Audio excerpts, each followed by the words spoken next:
ఆ దిల్ భూముల మీద ఆంధ్రప్రదేశ్ ప్రభుత్వం ఈ దిల్లో మాకు కూడా వాటా ఉంది. ఈ దిల్ భూములు షెడ్యూల్ 9 కింద ఉంటాయి. దిల్ అంటే దక్కన్ ఇన్ఫ్రాస్ట్రక్చర్ లిమిటెడ్. ఇది ఏపీ హౌసింగ్ బోర్డులో ఒక సంస్థ. దిల్ ఏపీ హౌసింగ్ బోర్డులో భాగంగా ఈ దక్కన్ ఇన్ఫ్రాస్ట్రక్చర్ లిమిటెడ్ అనేటువంటిది కూడా ఒక ప్రభుత్వ కార్పొరేషన్. ఆ భూములు రాష్ట్రం విడిపోయినప్పుడు ఆంధ్రప్రదేశ్ ఏమంటుంది, ఈ ఏపీ హౌసింగ్ బోర్డు భూముల్లో ఈ దిల్ భూముల్లో మాకు కూడా వాటా ఉంటుంది, జనాభా ప్రాతిపదికన ఈ భూముల్లో మా లెక్క మాకు రావాలి అని చెప్పి కేంద్ర ప్రభుత్వం దగ్గర ఫిర్యాదు చేసిండ్రు.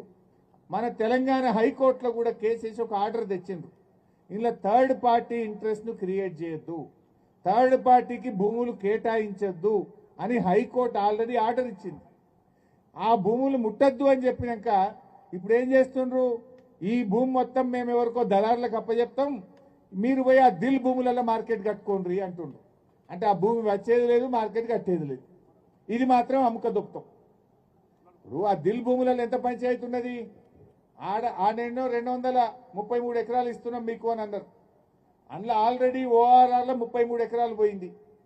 అందులో ఒక గుడి ఉన్నది, 25 ఎకరాలలో గుడి ఉన్నది ఆ భూములల్లో. అందులోకెళ్ళే ఒక రోడ్డు పోతున్నది. అందులోనే 4 ఎకరాలలో సబ్ రిజిస్ట్రేషన్ ఆఫీస్కు శాంక్షన్ చేసిండ్రు. అందులో పాపం ఇందాక 2 మహిళలు మాట్లాడింది కదా, వీళ్ళు మాట్లాడింది ఈ భూమి గురించి కాదు, ఆ భూమి గురించి. ఆ భూమిలో ఒక 40-50 ఎకరాల ఎస్సీలు ఎంక్రోచ్మెంట్ ఉన్నారు. ఎంక్రోచ్మెంట్ అంటే వాళ్ళు అక్కడ సాగు చేసుకొని బతుకుతున్నారు. ఆ అమ్మ మాట్లాడింది, ఈ అమ్మ మాట్లాడింది అదే, ఈ భూమి గురించి కాదు. ఈ భూమిలో ఆల్రెడీ డబ్బులు ఇచ్చేసినాం, ఇక్కడ రైతులకు ముట్టినా, ఇక్కడ ఇబ్బంది లేదు. వాళ్ళన్నది ఏంటంటే అక్కడ మార్కెట్ పెట్టమంటున్నారు, అందులో మేము ఏండ్ల తరబడి సాగు చేసుకొని బతుకుతున్నాము, మాకు డబ్బులు ఇవ్వాలని ఆ ఎస్సీ రైతులు అడుగుతా ఉన్నారు. ఇప్పుడు అందులో ఎన్ని కిరికిర్లు. హైకోర్టులోనేమో ఒక ఆర్డర్ ఉన్నది, కేంద్ర ప్రభుత్వం దగ్గర ఆంధ్రప్రదేశ్ ఫిర్యాదు ఉన్నది. ఈ ఎస్సీ రైతులు మాకు అందులో మేము కబ్జా మీద ఉన్నాం, మాకు పైసలు రావాలని ఎస్సీ రైతులు అడుగుతున్నారు. అందులోనే గుడి ఉన్నది, అందులో మధ్యలోకెళ్ళి ఒక రోడ్డు పోతున్నది. అంటే అది అయ్యేది కాదు, పోయేది కాదు. మళ్ళా దిల్లోళ్ళు ఏమంటున్నారు, హౌసింగ్ బోర్డు వాళ్ళు 1500 కోట్లు కట్టమని మార్కెటింగ్ శాఖను అడుగుతున్నారట. ఇదేమో మార్కెటింగ్ శాఖ తన సొంత పైసలు పెట్టి 10 కోట్లు పెట్టి ఈ భూమి కొన్నది మార్కెటింగ్ శాఖ.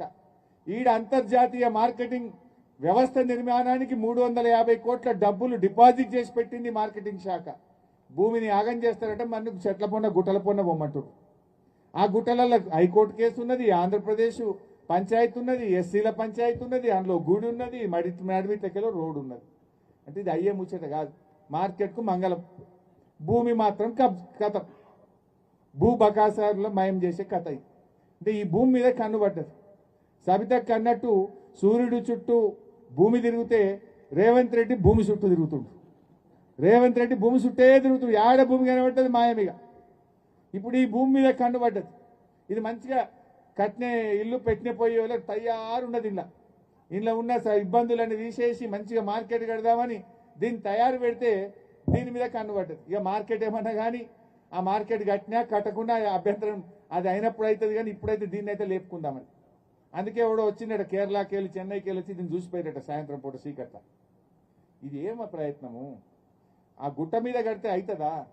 ఆ గుట్ట మీద వాళ్ళకే ఆ కోల్డ్ స్టోరేజ్ వాళ్ళకో లేదా ప్రాసెసింగ్ వాళ్ళకో ఆ గుట్ట మీద వాడు కట్టుకుంటాడు ప్రైవేట్ వాడు. వీళ్ళు రైతులు కదా. రైతులు ముఖ్యమా, దళారులు వ్యాపారులు ముఖ్యమా నీకు? నువ్వు రైతుల పక్షాన ఉంటావా, దళారుల పక్షాన ఉంటావా? దళారులకే దిల్ భూములు ఇయ్యడు, ఎందుకంటే అది నడవదు కేసు. అది కేసు ఉంది, దానికి తెలుసు. అందరికంటే ఎక్కువ రేవంత్ రెడ్డికి తెలుసు. ఆ దిల్ భూములు ఇప్పట్లో పంచాయతీ దిగది, ఆ భూములు ఇప్పట్లో చేతికి రావు. ఇది మాత్రం క్లియర్ ఉన్నది. దీన్ని లేపకపోదాం, దీన్ని తమ అనుయాయులకు కట్టబెడదామనేటువంటి ఒక కుట్ర. అందువల్ల రేవంత్ రెడ్డి నిజంగా నువ్వు ప్రాసెసింగ్ ప్లాంట్లు పెట్టాలంటే దిల్ భూముల్లో పెట్టు. ఇక్కడ మాత్రం అంతర్జాతీయ స్థాయిలో ఇక్కడ ఫ్రూట్ మార్కెట్ను తప్పకుండా నిర్మించాల్సిందే. ఇది ఎంతోమంది నిజానికి గడ్డి అన్నారంలో కానీ మహేశ్వరంలో కానీ కొన్ని వేల మంది బతుకుతూ ఉంటారు. వేల మంది ఈ మార్కెట్ మీద హమాలీలు కావచ్చు, రిటైలర్స్ కావచ్చు, ప్యాకింగ్ వాళ్ళు కావచ్చు, ప్రత్యక్షంగా పరోక్షంగా వేల మంది దీని మీద జీవనాధారం ఉంటుంది. లక్షల మంది రైతుల భవిష్యత్తు దీని మీద ఉంటుంది.